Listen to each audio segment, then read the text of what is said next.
Okay, I forgot, Matt had told me he is going to miss the work session.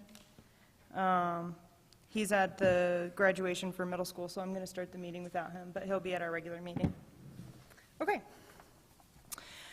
This is the Cortez City Council work session. Today is Tuesday, May 23rd, 2023, and the time is 6:02 p.m. I'll call this work session to order, and we'll start with A on the agenda, 7 interviews for our various board openings. All right, so we'll start with the Cortez Arts Advisory Board. Do we have Ann Beach here? Yeah. All right, if you go to the podium, make sure that the microphone's on green. And then we've got 3 questions for you.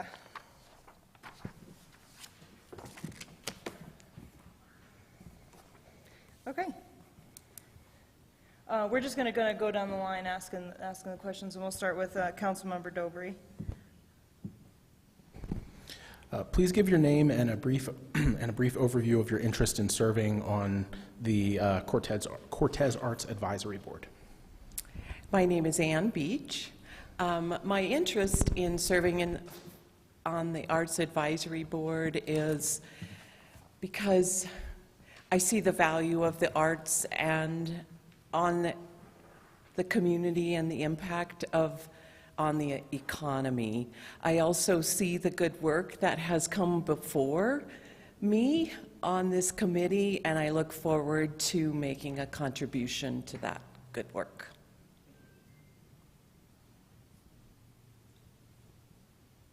What attributes, skills do you bring to the board which you seek to serve on? I have 700, give or take, years of experience working with nonprofit organizations, mostly focused on the arts.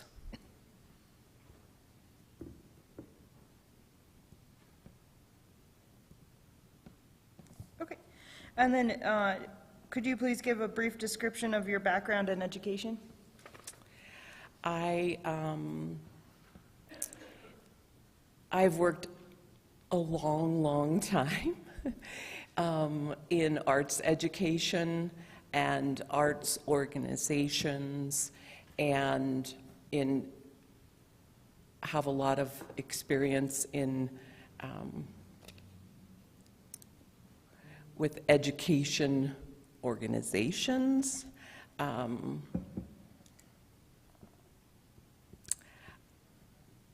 Yeah. That's fine. Great. Okay, I think that's all we had. Can we ask any like random questions, or do we want to keep it consistent? If you have a follow-up question to what's been asked, that would be quite appropriate. Okay. Anyone have any follow-up questions? All right, thank you, Ann. Appreciate it. Thank you.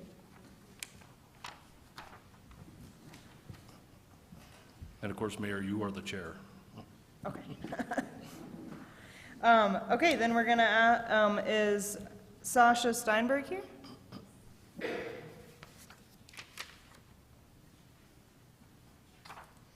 right, I'm gonna start with you. Hi, thank you so much for coming tonight. Can you please give your name and a brief overview of your interest in serving on the Arts Board? Yes. My name is Sasha Steinberg, and I'm interested in serving on the Arts Board because I love the impact that a local art scene, especially public arts, has on not only the local community, but any, I don't know if tourist is the right word, but anybody passing through, you know, all the murals you guys have on Main Street here is just eye-catching, and anybody who visits me in town loves, you know, to point out all the art, so it really gives a city or a town you know, a flavor or culture, so I love being able to contribute to that.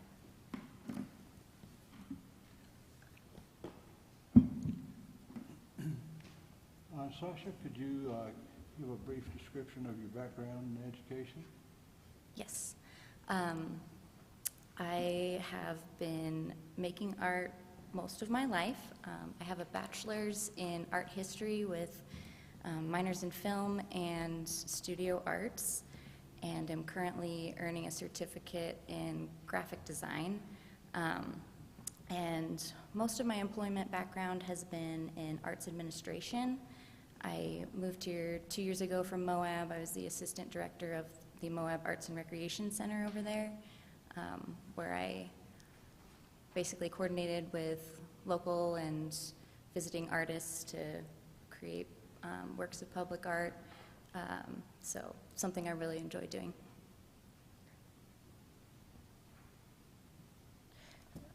Middle question. What attributes and skills do you would you bring to the Arts Board? I have a lot of experience working with artists, from coordinating arts events, local works of art, and as a employee of the Moab Arts and Recreation Center, I worked for the city, so I have experience working with a local government to kind of make things happen, kind of know how the process works, paperwork, certain things that you have to get in line in order to make the fun stuff happen.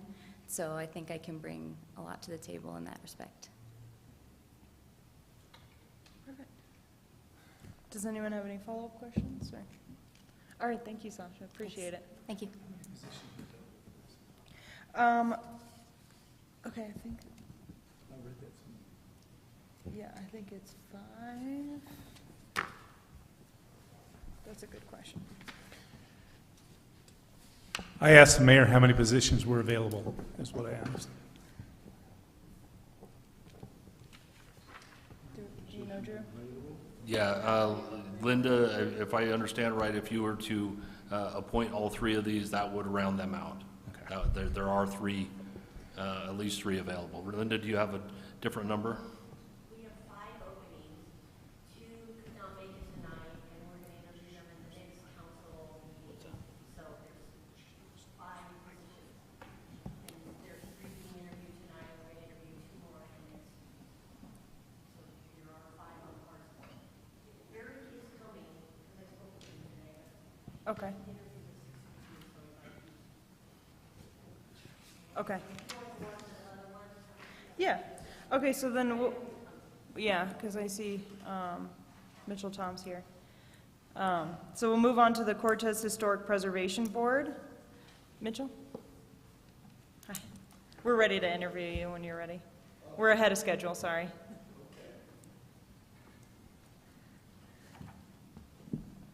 Is the microphone on? Hello? Perfect. And Mitchell's a current member of the Cortez Preservation Board. This would be a reappointment. A reappointment, okay, great. Dennis, do you want to? Is that all? I could ask you questions, but do you want to just go ahead? Easy. Because you know I'm going to get I'm you. sorry, I got nervous for a second there.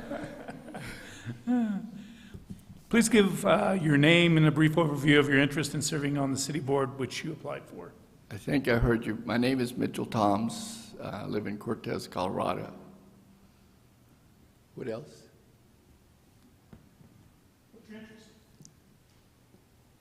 What is your interest in serving on this board? I've been on the board for approximately 10 years, representing the Chamber of Commerce. My background is in development, building, and construction. We seem to have a tendency to renovate a lot of older buildings here in town, which turned out to be historic. And we have raised approximately $200 and some thousand without any taxpayer commitment to any of this. This was all money that we raised through Historic Preservation Colorado. So we've done a pretty good job, I think.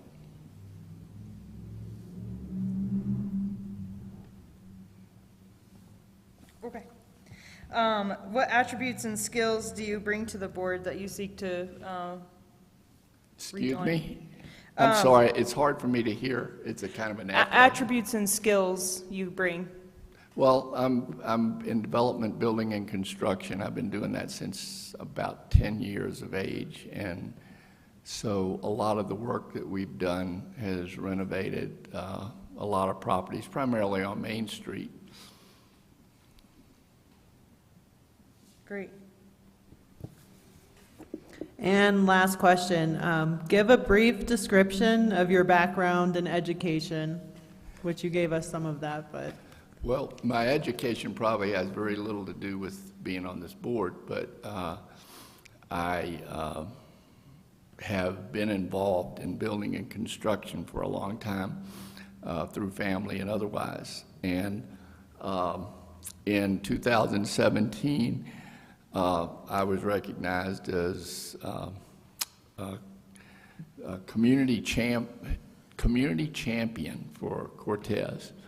And that was based upon some of the work that we had done here in Cortez by the Denver Broncos, and I'm sorry, I can't name the nonprofit foundation that gives a lot of money to Cortez. Lore? A different one? Oh, okay. I should probably come over there and talk to you, but it's okay. I just can't hear very well. All right, I think that's all we had for you. Thanks. Okay, thank you. Appreciate it. Okay. Is Kathleen?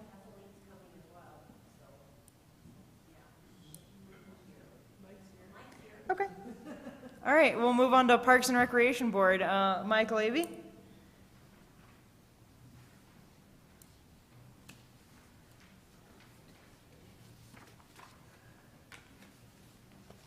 Good evening, Madam Mayor, City Council.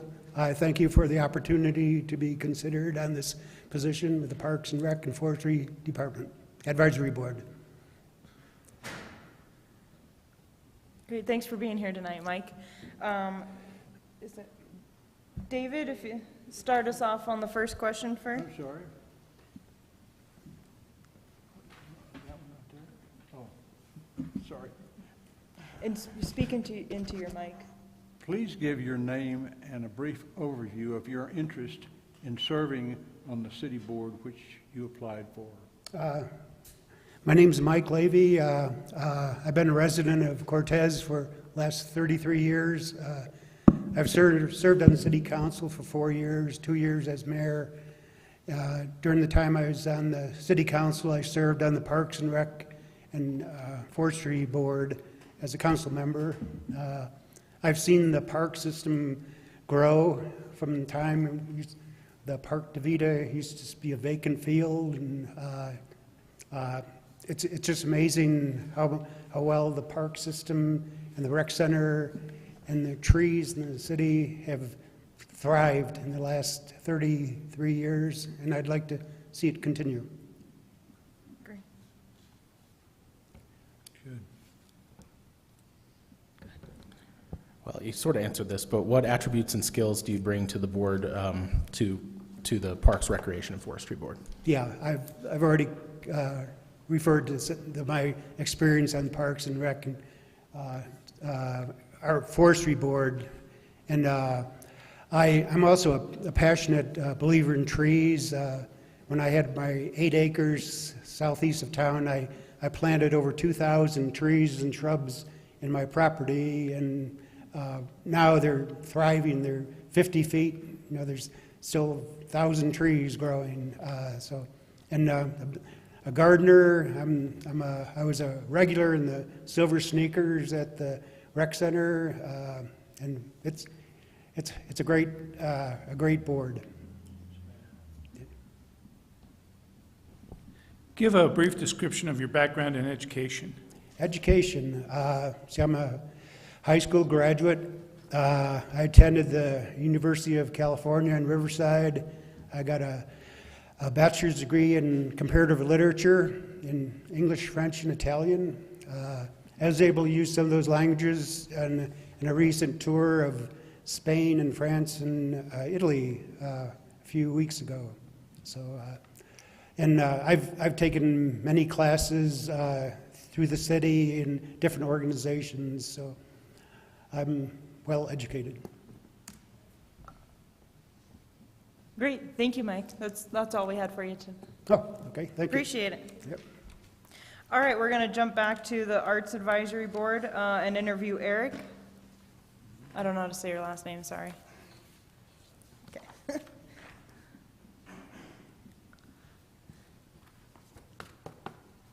All right, and is it green? It is green, yes. Great, okay.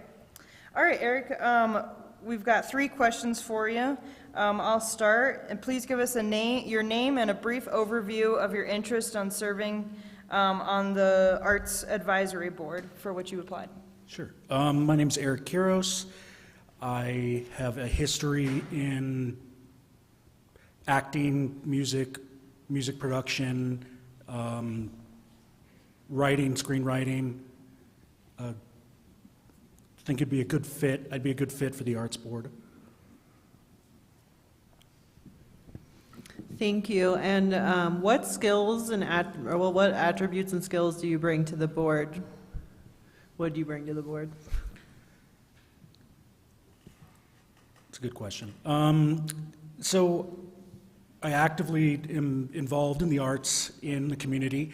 So I currently work for KSJD Radio and the Sunflower Theater.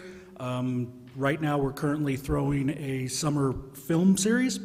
So it's going to be independent film, cinema happening. I also am trying to start a film club at the theater as well.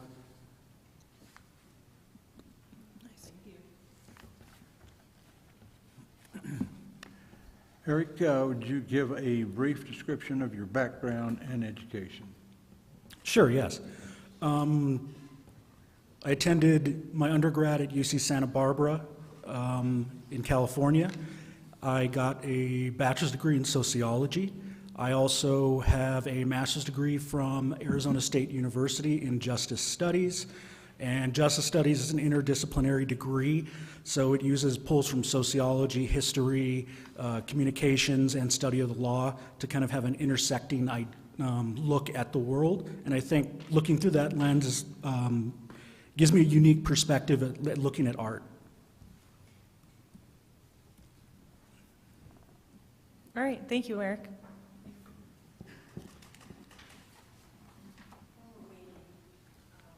Okay. Dennis, I'm sorry I didn't put that information in there. I should have done that so you'd know how many openings. While we're waiting for Kathleen to get here, I thought I'd let you know the Public Arts Board has 5 seats. One of the applicants has reapplied. That would be Ty Rogers, who's going to interview at the next meeting, and the 4 others, 3 tonight and 1 more that you'll interview next meeting. So that would make 5. So I just wanted to let you know.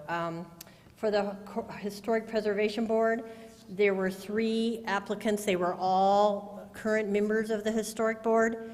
2, Kathleen should be here just any moment, and so her and Mitchell Toms both currently serve. Linda Toll was not able to make it tonight, so she'll be also one person that you would interview next time. So there are 3 seats on that board and 3 that have reapplied. And then for the Parks and Rec Advisory Board, we had one of the members, her seat was up. She did not want to reapply, so you are interviewing Mike Levy tonight, and also Abe will be here. So they were both new applicants. We do still have 2 student representative openings on that board. So is there 1 seat or 2 seats? There's 2. There are 2, okay. Yes, there was one that was never filled, Gotcha. and then the one that, That was vacated. yes. So I'm not positive. I know they're both coming, so I don't know if you want to move on to something else and when they come, but I just wanted to sort of fill you in of what the openings were. Okay, thank you.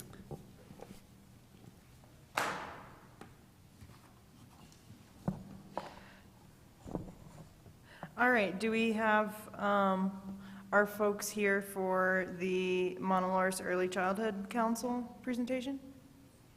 Okay. All right, so we're going to move on to B, and then afterwards, if our two other applicants are here, we'll jump back to A on the agenda.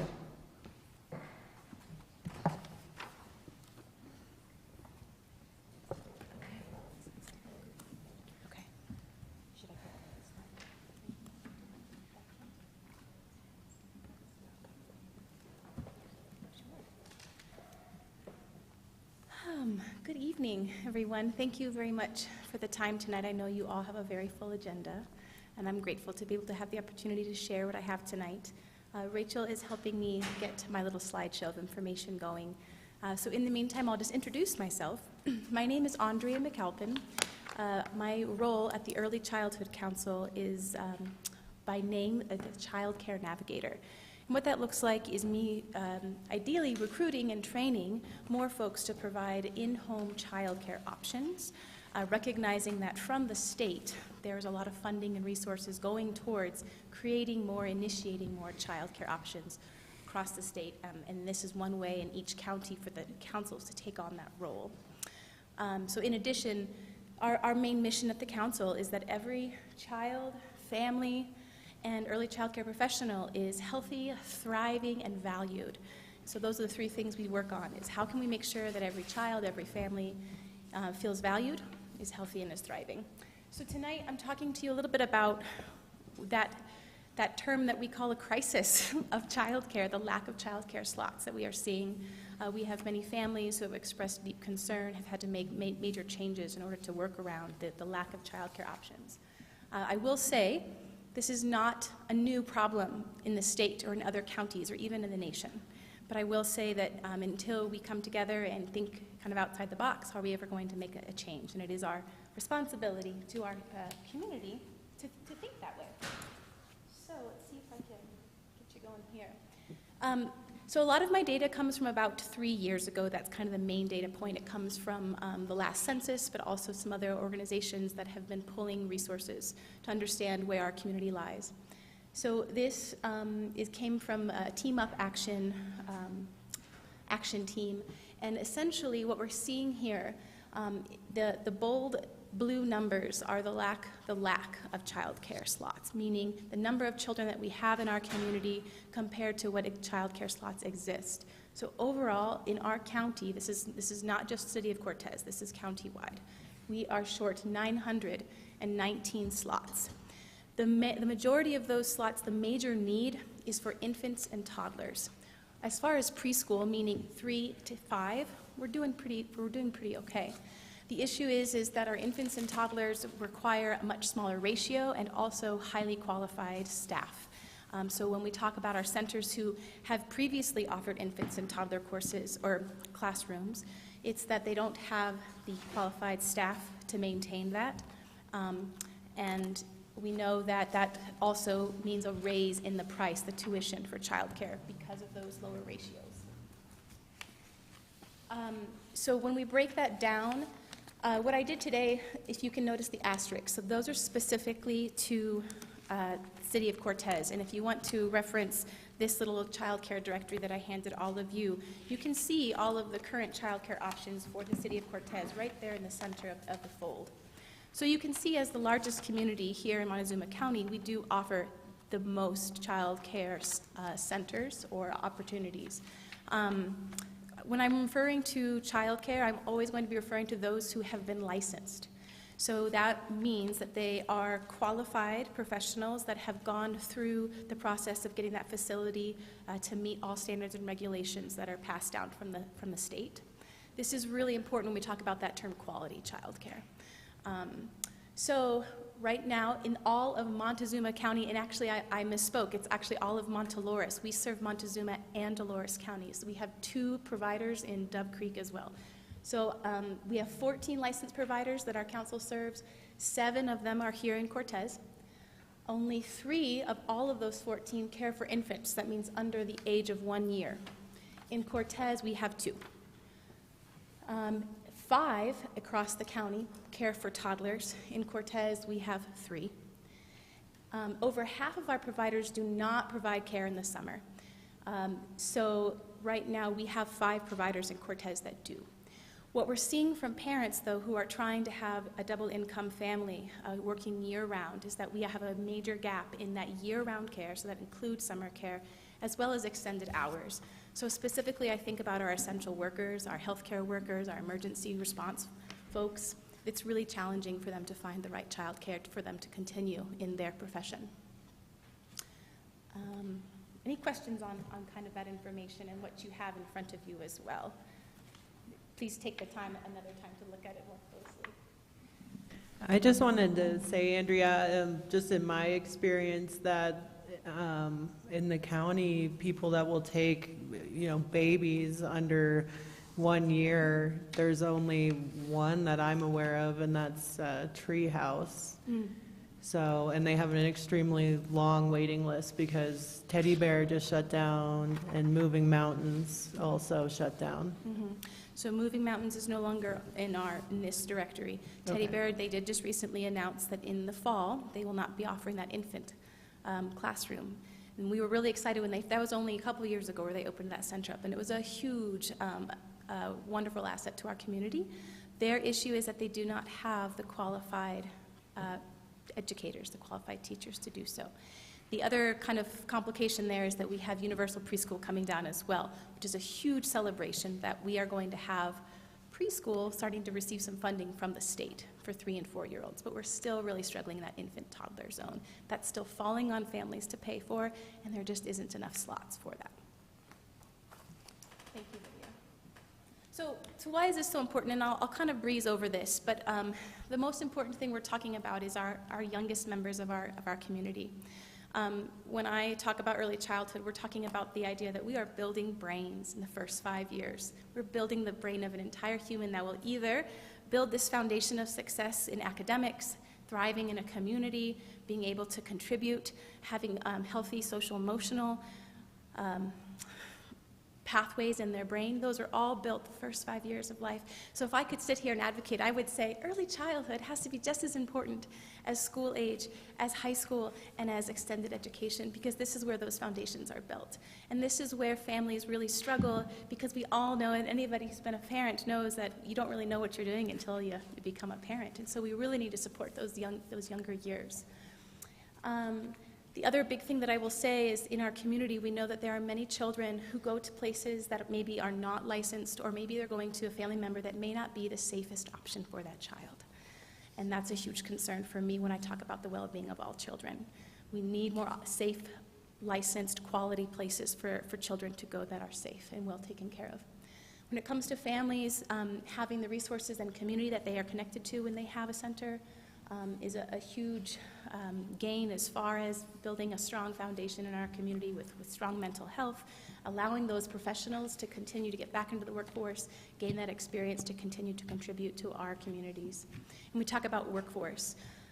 The attrition rate, meaning the folks who are having to leave their positions so that they can take care of their children, as well as the attendance rates, are really problematic. I can say that as a mother of 2 young children, my positions have had to change drastically as I am the main caregiver for my children. Happy to do so, but also wish that I could fulfill that professional role that I can serve our community in. And then we have to remember that, again, these foundational years will help prepare a stronger workforce of tomorrow. So when we talk specifically about our community, a lot of these statistics are for overall Montezuma County, but it feels appropriate knowing that Cortez is kind of that central hub. I did a lot of reflecting on, is it worth it to talk about Dolores and Mancos and Dove Creek, but we are such an interconnected county, right? We have individual, unique communities that are all ultimately connected somehow. So when we talk about the rate of child abuse in Montezuma County, very concerning. It's almost twice the rate of the rest of the state. When we talk about poverty levels, I've seen various things. This came from the last Kids Count data in 2020 based on the census, but I've seen things as high as 40% of our community children live in poverty. The other big piece we can see across the board, especially at this time of the year, we need highly qualified early childhood educators. We see that in all realms. I know that there are many school-age positions currently left open. And what that says is that parents aren't able to say, oh, my child has a slot in that kindergarten class because I know that they have a teacher. So that's an issue. But one of those kind of underlying factors is that our average wage of early childhood professionals is $15 an hour. It's not much higher than minimum wage. So when we talk about attracting folks to come to our community and to fill these spaces, it's really hard. When we talk about the housing issue as well, finding affordable housing for our workforce, this is our educators that we're talking about. I've seen multiple posts saying, gosh, I'd love to come live in this community. It sounds amazing, but I can't find a house I can afford to move to take that education job. And the other big piece here is that there's this big disjoint. We have a lot of folks who qualify for free or subsidized education, especially in early childhood. I have spoken to many families who'd say, yeah, gosh, I've been able to have affordable childcare or free childcare for years. I'm hesitant to get any more of an income because I know if I go just above, I now have to pay for it, and I can't do that. I don't have the earning power to then pay for early childcare. So we have people making decisions to stay in the lower income bracket because they have benefits like that. And it absolutely makes sense. But overall, those folks who do not qualify for those subsidies kind of fall in that lower average family income, and it makes it a real struggle to pay for the expenses of early childcare. Childcare is expensive, very expensive. And the last thing I wanted to show you, this is from the Dove's Nest, which is in Dove Creek.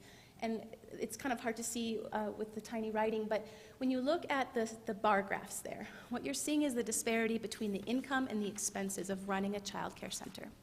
So even when we are trying to have affordable rates for young families, that does not meet the demand, the expense of running that child care. So they have to go, this Dove Creek in particular is going, uses a lot of their income from the mill levy, which is slowly decreasing as the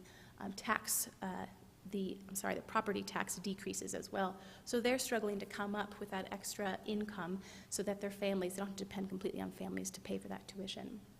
And this just kind of reflects on how all centers operate, how they pull in other funding sources, and when those go down, they can't just shove it onto the families to pay for, and so they're kind of stuck. And therefore, they cannot hire more teachers, even though they might be certified or licensed to have more child care slots, but they cannot afford to pay the teachers to do so. And so I wanted to this is my last kind of solution-focused effort here. So what I'm currently working on in my position, we are trying to increase our early childhood workforce by offering dual enrollment in all 4 high schools of our area. They're all on board.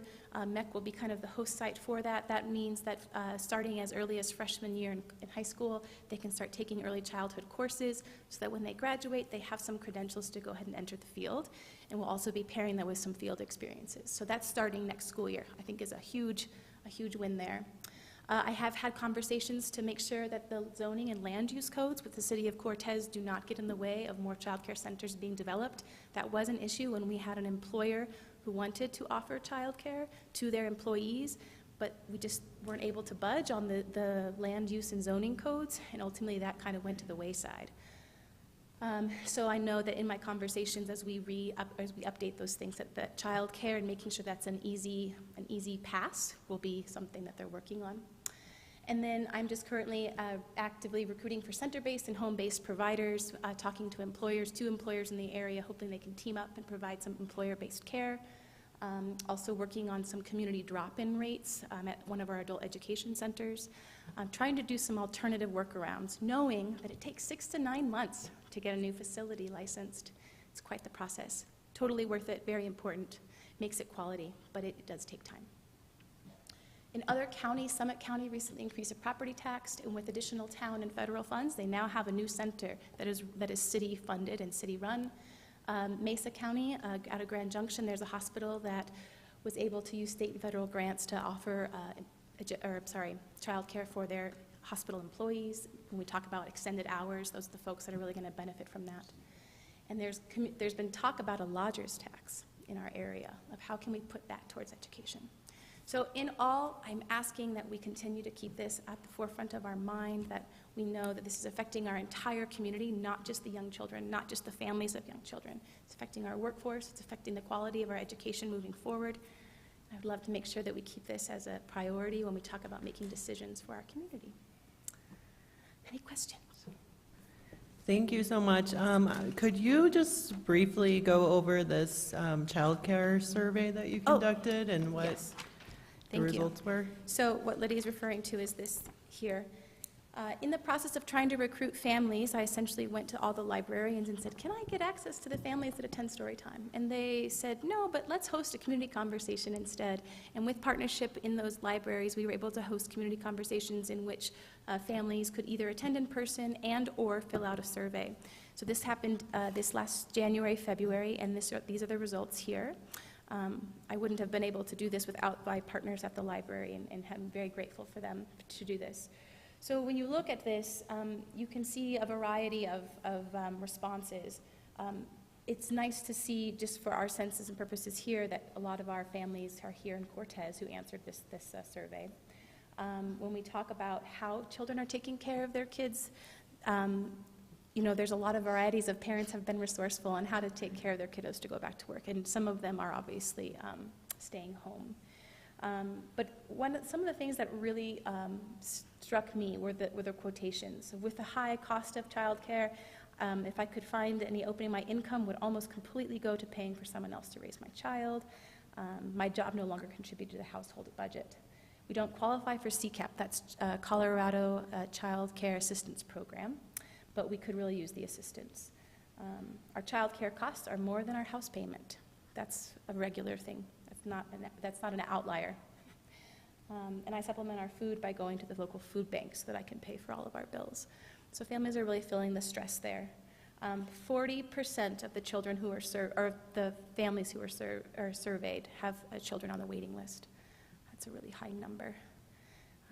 So those are kind of the highlights. There's a lot of information in it, so do take a moment at another time to look over it. Anything else? I just wanted to kind of echo my own personal experience, how many of you have heard some about it so far, and just, you know, when I was pregnant, I was lucky to make friends with 11 other people going through pregnancy, and we've all had our babies now, so 12 people, including me. 5 of them have had to have one spouse quit a job to watch their child. 2 of them are splitting schedules, so they don't have any time off together as a couple or as an entire family.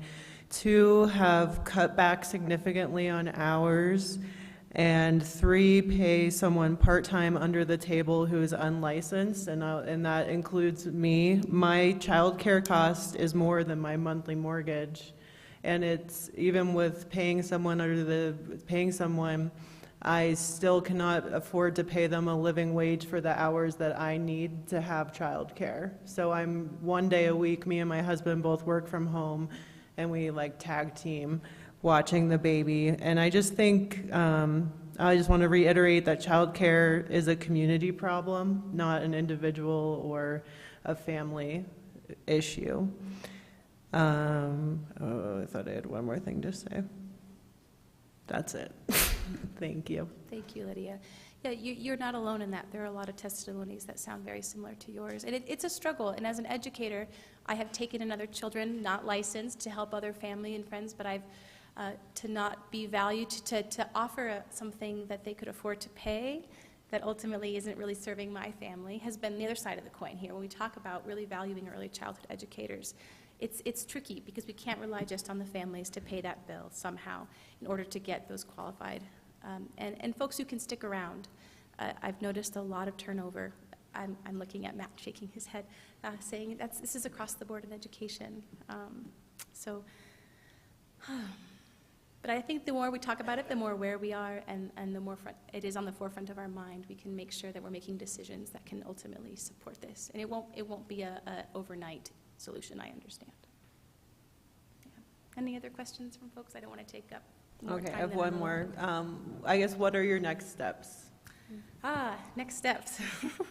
So I kind of spoke to what I'm working on currently. The honest truth, Lydia, is that I no longer have childcare for my children this summer. So I will be providing childcare, and I'm supporting and being a co-teacher for one of the centers, a home-based center. A home-based childcare. So as a professional, I'm heading back into the field because I feel like that's one way I can offer a solution. As a counsel, I'm hoping that the work and the awareness that I have had and the kind of the recruitment piece doesn't get dropped, and I want to continue to work on that. But like I said, I also do not have childcare for my 5 and 2-year-olds, so I'm having to put a pause on that work. Doesn't mean that somebody else can't pick it up. As a council, we're going to continue to support our currently existing providers. We do a wonderful job with coaching and mentoring and getting in there, making sure that they have the resources that they need to support the professional development of the teachers that are already there. As a state, I know that they have actually lowered the qualifications for teachers as far as becoming qualified as an assistant, a teacher, or director, so that they're trying to allow that to open up and become more accessible to more folks who are interested. But other than the dual enrollment and continuing to recruit, connecting folks to small business loans and things like all of the grants that are awarded to those who achieve licensure, that's all I feel I can do. Drew, is there like grants that we can help find and partner with, or kind of look into? Yeah, we can certainly look at that and look at what, options are available to us. I do know that, lodger's tax is on the table up there under our current charter. That's not permissible at all. So, but there's things we could do that, it's a broader problem that, but it does affect our workforce, obviously. And it's something that we need to look at. So what I will do is I'll talk to our grant administrator and get him to look into what's available out there. Great. Thank you. Yeah, and I think anytime we have an opportunity for someone who's interested and kind of saying, hey, I just want to throw all of our support behind it. And if we can do that as a city, I think that'll be important. I know that there is one potential idea of having actually, one thing I wanted to say. I know that the rec center has a child care space that they used to offer, at least even just for folks who are coming in to use the rec center facility. They aren't able to do that. They cannot find the right person to work part-time, but if we could maybe throw some more resources at that and maybe contract that out. Again, the facility itself already carries the licensing regulations. If we can get the qualified staff in there and open up some slots that way. So I wanted to put that idea in there because it was at one point an existing childcare option. Yeah. So maybe that's something we can think about. Great, thank you. Mm-hmm. Well, thank you so much for the information, and it is quite alarming to hear so many experiences from our community that they're really struggling for childcare, and it affects everybody, our workforce, our community, and thank you. Yes, thank you for the time.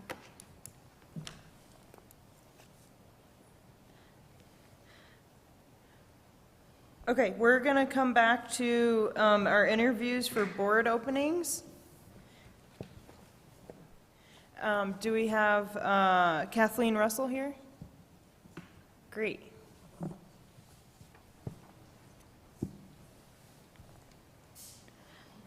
So I've never done this before, so forgive me, but I'm Kathleen Russell. I'm reapplying or re-upping for a position on the Historical Preservation Board. I've done that for 2 years, and so I'm just here asking to be able to do that again. I've lived in Cortez for over 30 years. I'm a social services director at Vista Grande, so I like old things. And I really like serving on the board, so. Great. What attributes and skills do you think, or do you bring to the board that you're seeking to be reappointed to? I think I'm pretty organized. I like planning. Holly Tatnall and I just planned our little walk up and down Main Street. That was fun. I got to bring some of our residents to that, so that was kind of a cool thing to do together. I love Cortez. I'm passionate about Cortez. I can remember when Blondie's was an automotive shop, so I have a pretty good memory about Cortez. I don't know, I guess that's it. Just great. Yeah. And then, Matt, will you ask the last question? And could you please give us a brief description of your background and education just in general? Sure. So I've been married 30 years. My father was an archaeologist, my mother was a nurse. That's how we ended up here. Graduated from MCHS in 1989, so that gives you a rough idea of how old I am. Graduated from Fort Lewis with a degree in history, surprise, surprise, in 2006. And my favorite brewery is the Wild Edge. My favorite restaurant is Stonefish. I like KSJD. So that's my background. Great, thank you, Kathleen. Okay. That's all I had for you. Thanks. All right, Abe Prophet?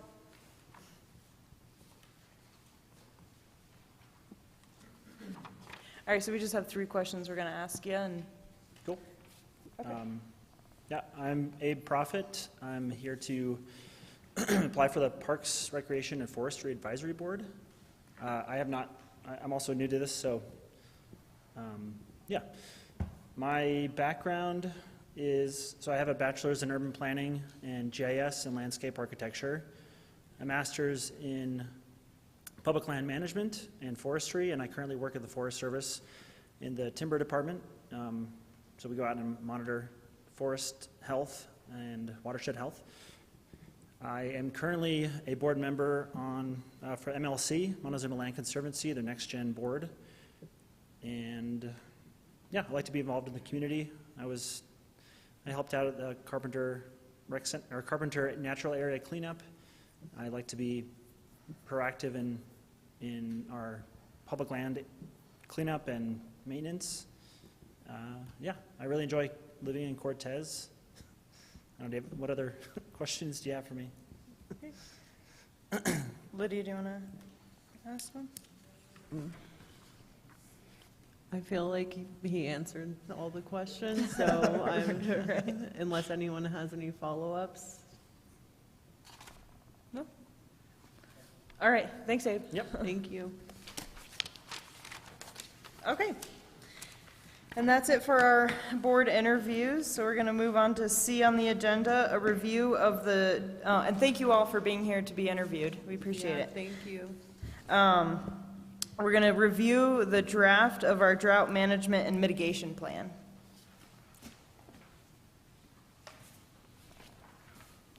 Well, all the moisture you brought is hopefully helping. It's working.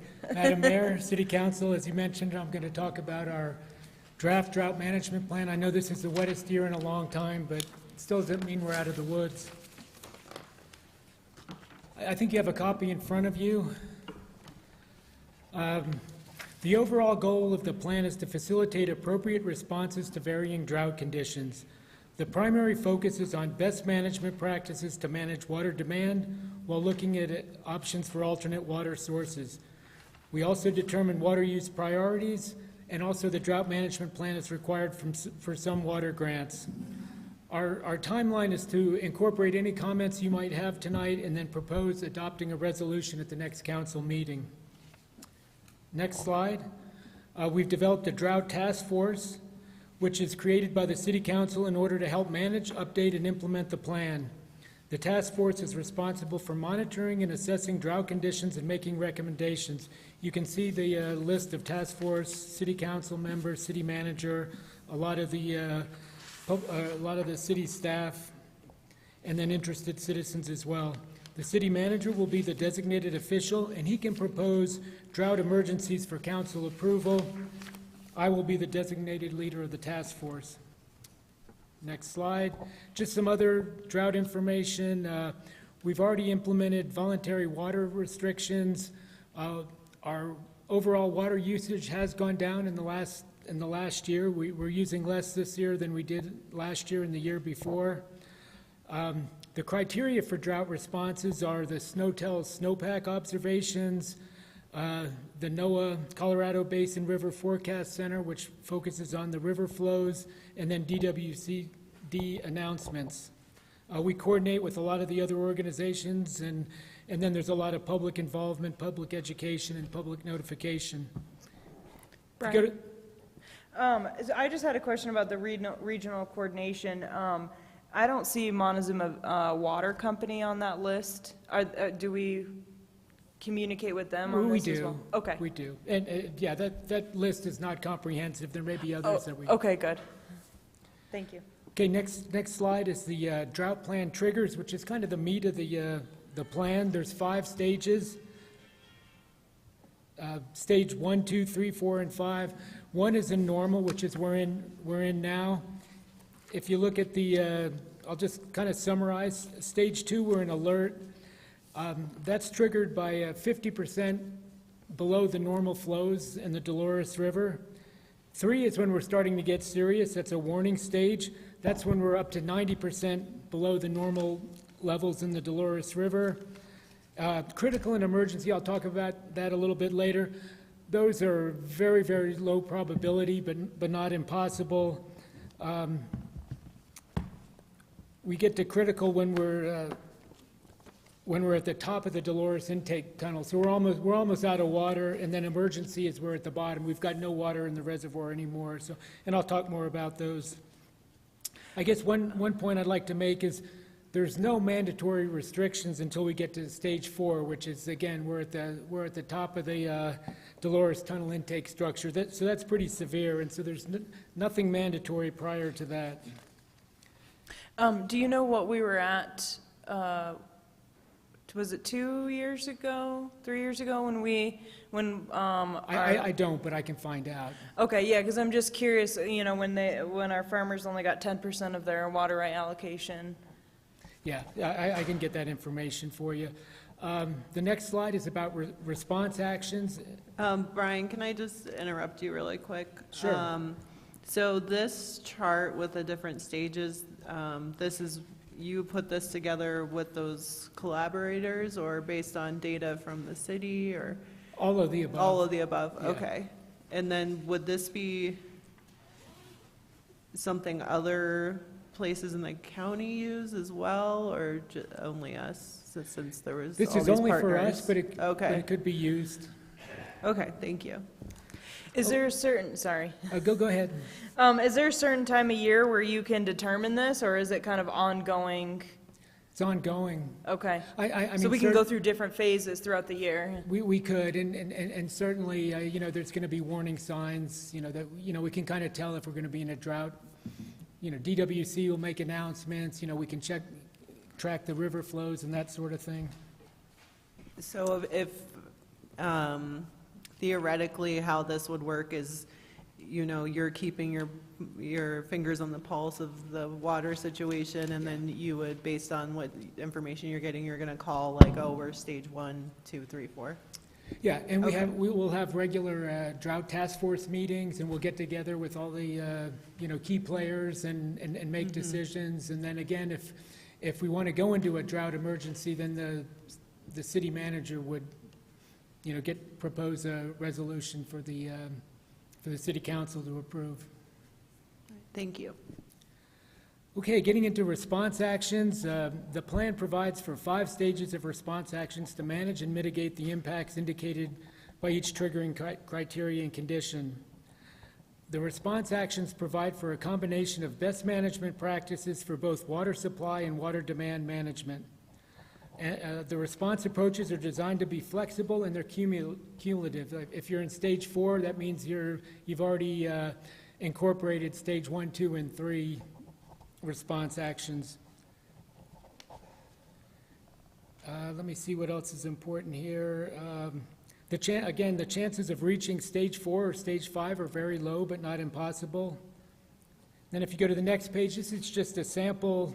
Say we're in stage 3, these are some of the response actions. There are actually response actions for all 5 stages. If you want to go into that detail, we can do that at another time. But for the stage 3 response action example, the goal is to achieve a voluntary reduction of 30% of the total water demand. Some of the things we would do is increase public messaging, put a ban on open burning, implement progressive water rate schedules, supply management. We would do things like discontinue flushing of water mains, intensify leak detection, that sort of thing, demand reduction, reduce city irrigated landscaped areas up to 30%, delay water plant back flushing, and increase city water water dock rates. Those are some of the things we would do at stage 3. Now the next slide is water use allocations, and again I think it's important to note that there's really no mandatory restrictions until we get to stage 4. We can go through them briefly. Stage 1 is normal, or about 160 gallons per capita per day, which is pretty much what we're at now. No restrictions. Stage 2 would be 145 gallons per capita per day would be the water use allocation. For residential, for commercial, we would only limit them to 90% of average for both commercial and landscape irrigation. Stage 3, we would try to get the per capita per day down to 110 gallons per capita per day. Commercial would be 70% of their average usage, and landscape irrigation would be 50% of average. So I don't think those are really draconian or drastic steps. Now, when we get into stage 4, then we would have 0 landscape irrigation water and 50% for commercial. Stage 5, just depending on the conditions. Now, and there were some questions on the next slide is enforcement. And Yes, that's what I'm writing about. I'm sorry. Penalties do not begin until a drought emergency has been declared in an ordinance passed by City Council. Again, mandatory restrictions and no water for landscape irrigation do not begin until stage 4. We're already at the top of the intake tunnel, so that's a pretty severe situation that we'd be in. The plan is designed to place the responsibility for managing our water resources during a water shortage emergency on the entire community. And the plan does not penalize any customer who has undergone good faith and diligent measures to conserve water. However, to protect our water resources and provide sufficient water for public health and safety, enforcement and penalties are required for those customers who knowingly or intentionally use water in a manner contrary to the plan. And even with the plan violations, again, there's no mandatory restrictions until stage 4, which is a very, very severe drought. And the first incident, fees are deferred for customers who attend a course in water conservation. The second incident, fines are charged in accordance with a schedule. It's in the plan. There's $500, $1,000. They're pretty steep, but we'd have to be in a stage 4 before we would have enforcement penalties. And then the most severe penalty would include termination of water service if people were continuing to waste during a drought stage 4 or 5. That's really kind of an overview of the plan. I'm open to questions or comments or recommendations on the plan. I have a question for you, Brian. It feels like so much of this is kind of a PR issue, like getting the word out to people that this is the stage that we're in. Here are some actions that you can take. Here maybe are even some restrictions. Who takes the lead on that? I feel like there's somebody for the police department, for incidents that happen, things like that. Is there somebody just in general that we have in the city that does that, or? Right now, if our structure holds, we would have a public information officer that would be part of that. And then also Lori Johnson, who is our emergency management liaison, would liaise with the county, and then of course Public Works and the water department. So, but the PIO, under the direction of mostly Brian and I, would be, or our positions anyway, would be in charge of that. Do we have agreements with, say, the Journal and KSJD and the radio, our medias to help get that word out, or they just naturally do that? No, we do not have any agreements, nor is it really proper for us to have agreements with them to do that. It would naturally go out, and presumably that would be newsworthy, but we would also have sources like our own social media, our own website, and so on, that we could get the word out that way. Also, we don't rely solely on just the media here in our community. There's other channels we have to use. What about Nixle?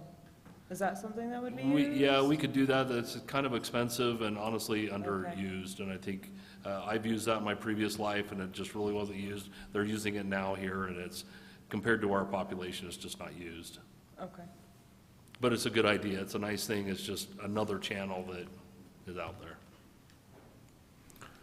They would be required to attend a course in water conservation. Who provides that course? That's to be determined. Again, this is the first time. We don't have a drought management plan. This is our draft plan right now. So we'd have to figure that out. So I just want to, I have a couple questions. Okay. How do these voluntary versus mandatory restrictions compare to other small desert communities during droughts? Like, just wondering, like, kind of, I don't know, Moab or other, if they have management plans and when they do mandatory versus voluntary? We looked at other plans, but I'd have to go back and get information on other communities that we could provide to you. Okay, and then, so essentially there would be no fees or any type of penalty until we reach the stage 4, which it seems like that's pretty rare. And I guess the way you're describing it, I'm kind of thinking if we're at stage 4, we're already in, I guess, a crisis. So, like, how often do you know if we've met these qualifications for a stage 4 or stage 3 in the last 10 years? I'm just kind of in my head wondering if there needs to be more mandatory restrictions earlier. No, we haven't been in stage 4 in the last 10 years. I'm not sure about stage 3, if we had met the criteria for that. Could I add to that, Brian? Do we have the staff or the personnel available to properly enforce these requirements? Not really. That would be something we'd have to look at, and how we would do that would be another task we do upon completion of the plan or approval of the plan. And also to add to that, council member, some of what we would do is use technology like we do now. We have a way of, we have to drive the routes, but they're able to collect that data really quick, somewhat remotely, and using technology. Do we currently have the ability to notify people of leaks or increased usage in the event that from that data, from the drive-by data? We probably could. Is that something that we either are doing or could look at into the future? Only on an ad hoc basis, case by case. Like if a house goes from normal usage to Right. basement full of water. That was kind of the situation the hospital was in. They were using a huge amount of flow last year, more than they should have, and we found out that was a leak. And then we got together with them, and they found the leak, and their water usage went way down. Okay. So we can do that. Madam Mayor, I would remind the council that this is a plan, therefore it's a guide rather than a regulatory document. And each of the provisions that are suggested in here, if the council wants to choose to make them a regulation, then we would go through a separate process of adopting an ordinance or a resolution, and you would have a public hearing where you could discuss the details. That this has a lot of recommendations, and but it doesn't mean that you have to follow each and every recommendation. You can alter them or ignore them, or completely change them. And as time goes on, obviously there will be more drought management techniques that may come up that we weren't aware of at the time this was put together. So keep in mind that it's, the cliche, it's a living document, and you'll have the opportunity, if you see a crisis situation coming, it takes 4 weeks to do an ordinance, 2 weeks to get a resolution before you. So depending on what type of regulation you're looking at adopting, you can act fairly quickly, relatively speaking. So if you see a crisis on the horizon, we can act and we can adopt specific regulations that would implement these guidelines or implement other suggestions or sample laws from other communities. And I think you kind of just answered my question, but in the enforcement section, it says penalties do not begin until a drought emergency has been declared and an ordinance passed by City Council. That doesn't mean that we need to pass an ordinance to declare that emergency. That you're talking about, we could pass the water ordinances that you were just discussing. Yes, and even the penalty section could be changed. I mean, I already heard some discussion up there about, you know, do we need to implement penalties and restrictions at an earlier time? You can do that, and you're not bound by this document. So it's more just to kind of get the plan out there, and obviously the state is asking that these communities adopt it. So, but you still have the legislative authority to tailor your regulations to your specific community. And I'd just like to add too, we've had the voluntary summer restrictions, and they've worked very well. I mean, we haven't had to go out, you know, most people have complied with them. And again, as was mentioned, enforcement would be a challenge. I mean, we don't really have the staff to go out and, you know, have drive-bys, you know, checking on people sprinkling their lawns and that sort of thing. So that would be a challenge if we implement them earlier in the process. I think we've talked about an idea of having like a rate increase once you go above the average and amount of water spent or used. And I feel like personally I kind of like that idea rather than a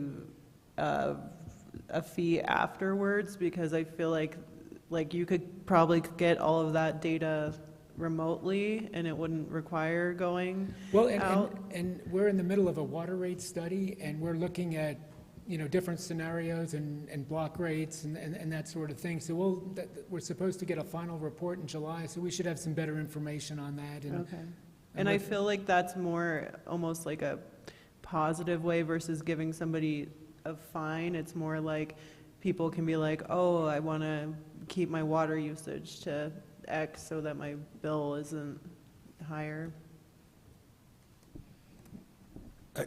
I kind of feel a little bit like I keep beating a dead horse on this too, but I think, and not just your department, but I think the city as a whole should really also look and be a little bit more proactive with some sample xeriscape gardens and maybe some public events, encouraging people to, you know, use xeriscape methods and. I'm glad you asked that, because we just got approved for a $40,000 turf replacement grant. So we're in the midst of putting together a scope of work to establish a plan and then implement it. So we'll be doing exactly that thing in the next year. I mean, I think that especially this year, people get kind of complacent with such a wet winter and all the runoff we have, and all signs show El Nino coming, which could be another wet winter. But I think that there's, you know, we pretty much need to constantly put out the message that, you know, these are kind of anomalies, and what is it like over a period of time, and where do we live? And that's part of the, you know, the goal of the Drought Task Force. You know, we're going to have another water conservation booth at third Thursdays. I mean, getting education, getting the word out, that's all part of the process as well. So I think some of the things that this plan is missing, and I don't know if it's appropriate for it, but kind of preventative and conservation measures, you know, like weed mitigation and management, you know, that's a big suck of our water. Also, like planning, you know, going to that water conference at the the Sky Casino, talking about like land use, like the land use code and allowing gray water systems and recycling water. Well, and I will add that there's a completely separate water conservation plan that has some of those elements in it besides the drought Okay, so this is just purely for like, we're in a drought, this is what we need to do. Yeah, Okay, we have a broader, and, you know, our overall goal is to put an overarching water sustainability plan together, this would be one component of it, the turf replacement plan, water conservation, different. okay, great.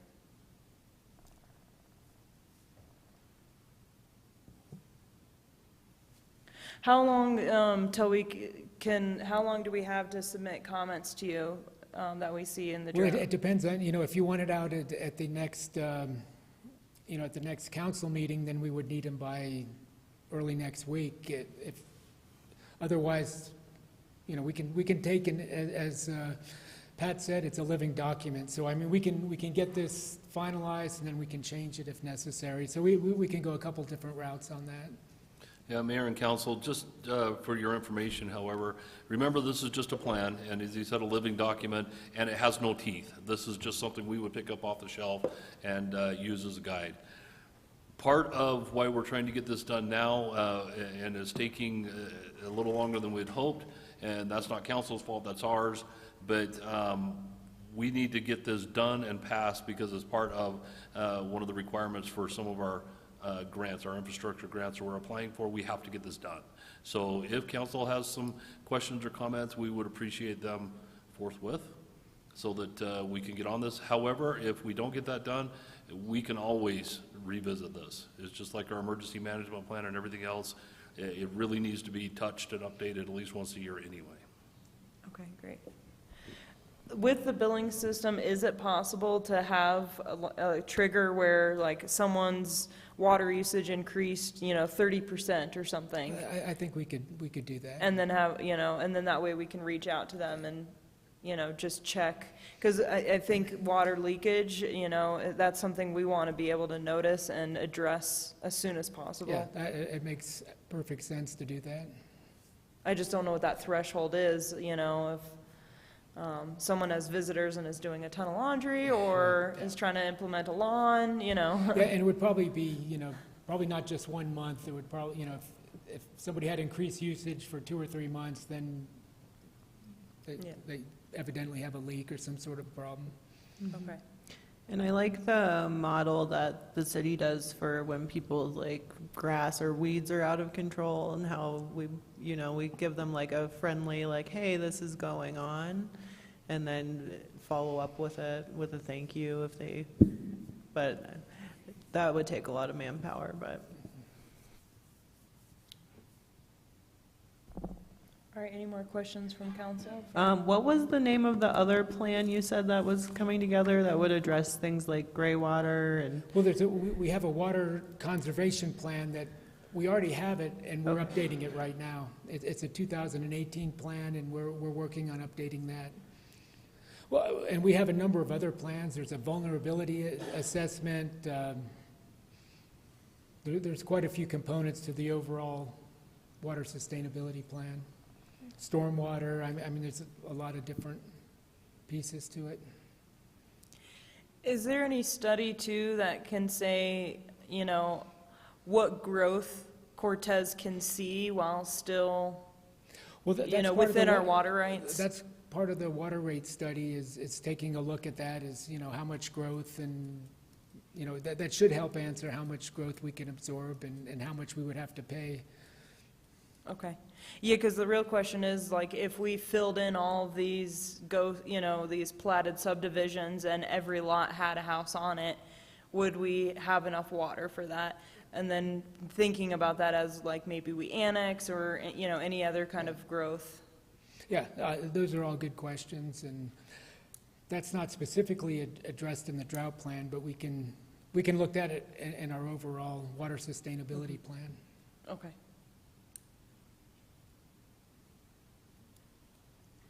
All right. Thank you so much, Brian. Thank you. Okay, we are going to move on to council, the general discussion. Do any council members have a topic they'd like to bring up?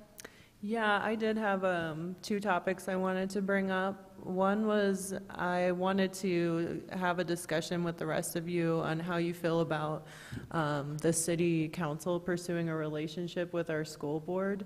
I think that the schools greatly impact our city. We have like a continuous relationship with the county, and it would be a good thing if we, like our other boards, we had someone that regularly attended those meetings and could update them on things like the housing study we just did, because that's information that could be really valuable to them, and just foster that relationship. So hopefully, as they move forward, they can keep us in mind and vice versa.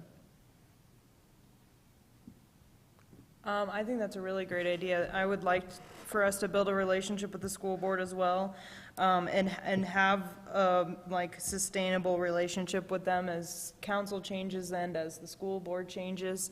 Yeah, I guess where do we start? Well, Mayor and Council, it really needs to be a council decision whether or not you all, as a body, want to do that. And if so, under the model that's been suggested, you would have to appoint somebody to do just that. I guess what does the rest of council think about someone going to their board meetings, or do we have a board-to-board meeting, or do we have staff build a, I think the one issue, I think their board meetings are at the same time as our board meetings. That would. You know what, I don't know on that. Well, they had their last one, that was last Tuesday. I have them in my calendar. Yeah, that was last Tuesday. The next one's on the 20th of June, which we don't have a meeting. They're Tuesdays. In between our meetings, I believe. Okay, so they're probably the third Tuesday of every month.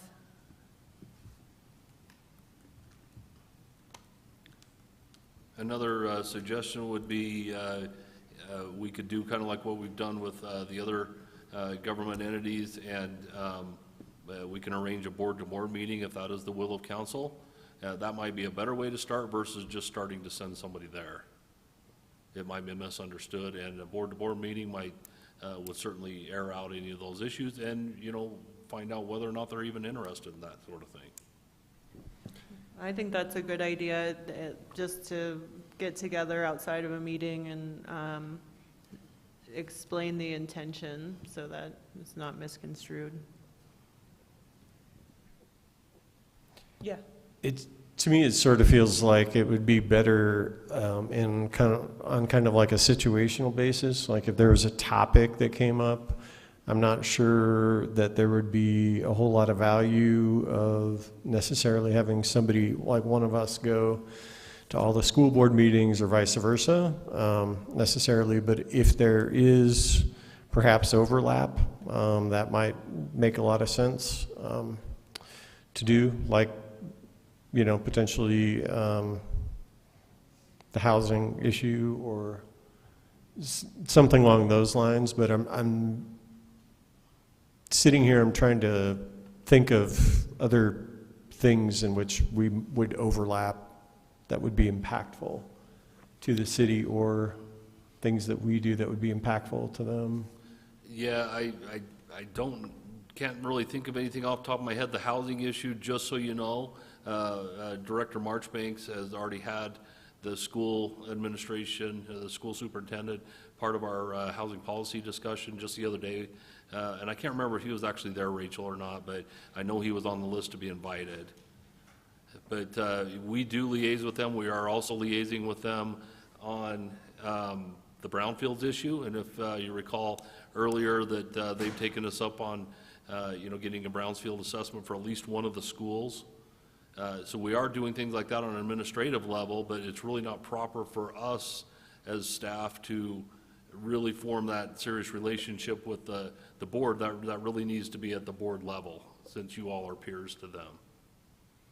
We are already doing that with our administrative peers. I think it'd be good to just have a relationship and know who's on the school board, and we're all in this community together, and get to know them on a personal level. And I think if we can set a precedence, then like the staffs of each agency can also collaborate and work together. We always are looking for youth on our boards. We provide potential jobs for the youth, workforce is a huge part, youth workforce is a huge part, housing, economic development. I think just, it doesn't have to be once a month or even once a quarter, but just, recognizing that, we're all one community and having those relationships is like a good step. Okay, so I think I'm hearing from council to set up a board-to-board meeting. Yeah, let's try one. Okay, we will take care of that. Okay. Lydia, you said there's a second thing? Yeah, and then the second thing I wanted to discuss with you guys was our employee review process. I just had some ideas of how to kind of streamline getting feedback from different department heads so that I know right now we've kind of been like, well, if you have time, call everybody, but 7 of us calling everyone individually is a lot. So some ideas include maybe putting together like a questionnaire for those people to fill out that they can do at on their time, dividing up the people that would need to be contacted, and then having us report back when we're all together. So I just kind of wanted to see what your thoughts were and how we could potentially gather that information in a more effective way for us and for the staff. And could this be on a confidential basis? Yeah, and then if we wanted to do I'm sure we could probably do something anonymously if that's what we needed to do. I think a questionnaire would be okay. I do think that we, as council, still need to be able to call the directors in reviewing the city manager. It's our one employee, and we being able to kind of get a sense from the director level employees of how things are going, what's working, what leadership things are working. I think that we need to be able to do that individually as well. I mean, we can build some other process, but I do think having them available for calls is helpful. Can we start this process sooner? Because I think starting it last week, and me personally, I was out of town last week, so then I only have 2 days to pack it in, and if they've got okay, I see Creighton. So if Creighton's got 5 different council members reaching out to him in 2 days, and we know he's already busy, that's a lot. That's a big burden for him to take that time and repeat himself also.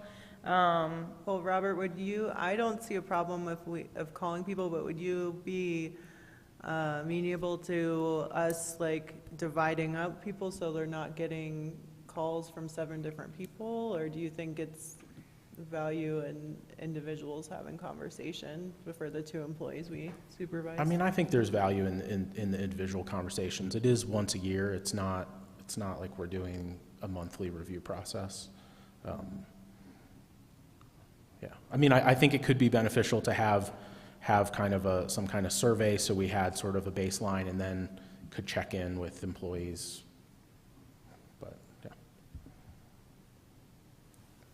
I guess could we start it a month early and kind of have a scheduling where staff can say hey, I'm available for these times to talk to council, and then council picks a slot? I don't know. I'm trying to figure out how we can make it more structured and so that we are, I don't know. Because I agree with what you're saying. I just, the timeline for me and making those calls didn't work this time. So if it's if we had a longer time with almost here's my office hours where you can contact me, that would be better for me personally.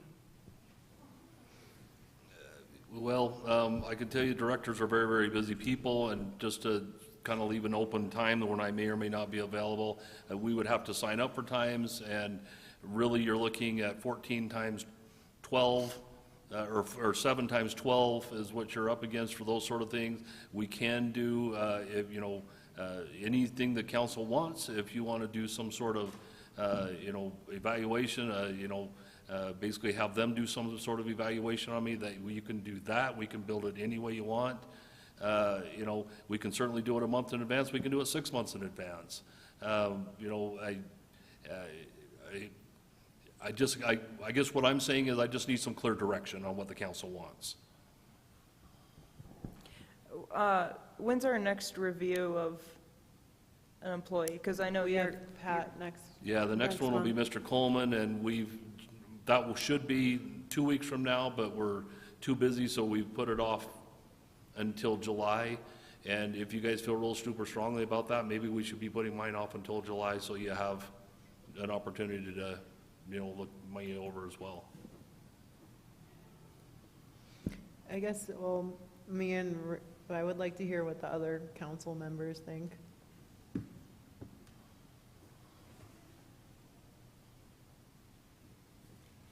Come on, Dennis. I don't want to get into a personality evaluation. I want a work evaluation. And sometimes when you're asking employees how their boss is doing, depends on their day. They could be doing fantastic or they could be terrible. And I need to talk to the employee to see where he's coming from. And I can generally know the feeling of the employees on how they feel about their boss. And if they're mad at the boss because the boss makes them work, then I like the boss because that's his job. And I don't want to do a personality evaluation. I want to do a job evaluation. We're going to have to do a little bit of work if we want to get a true evaluation, and it's going to be up to us to do it. If we could streamline it, it would be fantastic. I don't know what we would do to do that. But do you think that they're separate, totally separate? Doesn't personality play into doing a good job? It's all part of it. But if you ask the people that work for General Patton, they hated the man, but he got it done. And that's what I want I want my boss to be likable, but I like to be trustworthy. And if he makes me work, that's his job. And if I'm a lazy employee and I don't like to work, so I give him a bad evaluation, then it's bad on me. Well, it sounds like people value those calls, and I'm fine doing the work. It's just, for me, it's the time frame of it, like particularly with this last one. So I'm happy if it sounds like that's the way people want to continue that, but maybe we just have a heads up a little earlier next time. Like when I do my evaluations, I'm doing them all year long. I don't wait till yeah. the last month. I start now, and I evaluate the city manager. The day I became a councilman, I started evaluating, and how I did that is talk to day-to-day employees and ask them what their feelings are, how's things going, what's being happened, what's been accomplished, how much money are we saving, and that's how I do my evaluation. It doesn't start 1 week before his evaluations due. It's an entire year, all year long.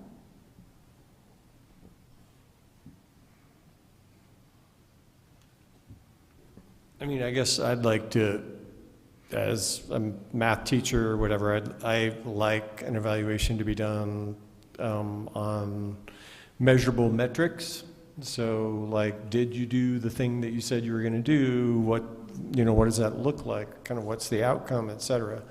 Not that I don't value the input from and this maybe goes to Dennis's point, from the department heads, but ultimately, Drew, for example, is our employee, and he's the person that, we're kind of responsible for one way or the other. So if there's something that is measurable, I think that's really important. And if there's some sort of benchmark that we can refer to, that's personally how I would like to do evaluations more than just, I think there's a lot to be said from what Dennis said, that, somebody got crossways, maybe they're crossways for that day or that week, and that's not the way it is all the time.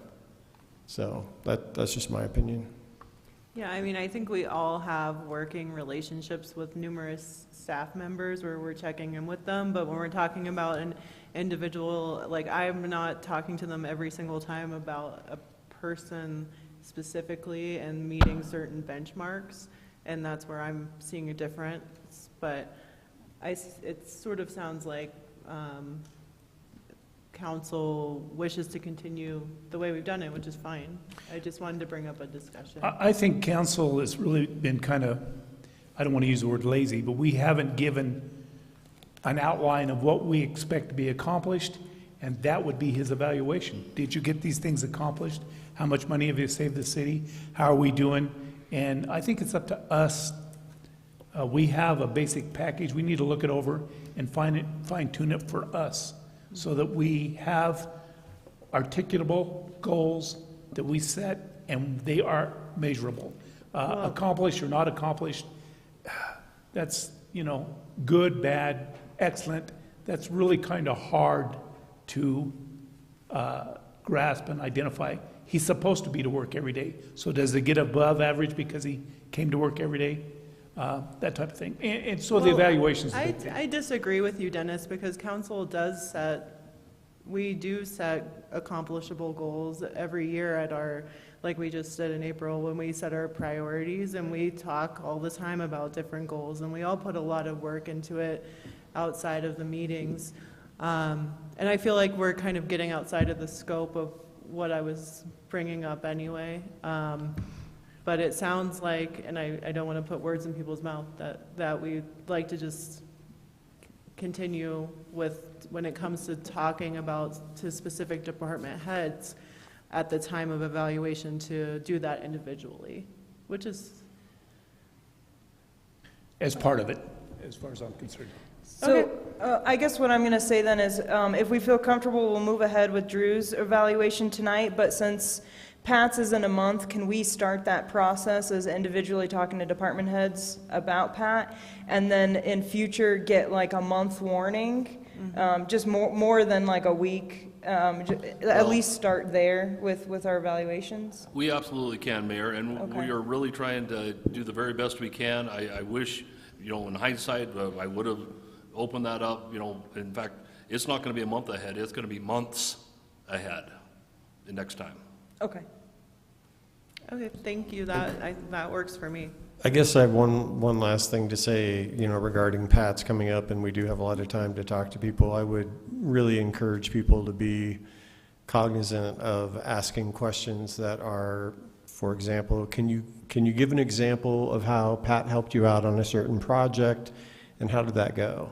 I just want to be super careful that kind of, again, to Dennis's point, that we don't get into personality stuff. I'm interested in Pat as an attorney and how he's doing his job and getting things done. So that's my take, and I don't want to put that on anybody else. If you want to go the other route, that's fine. All right, we'll end this work session at 7:35. We'll take a 5-minute break and start the regular meeting at 7:40. Thank you.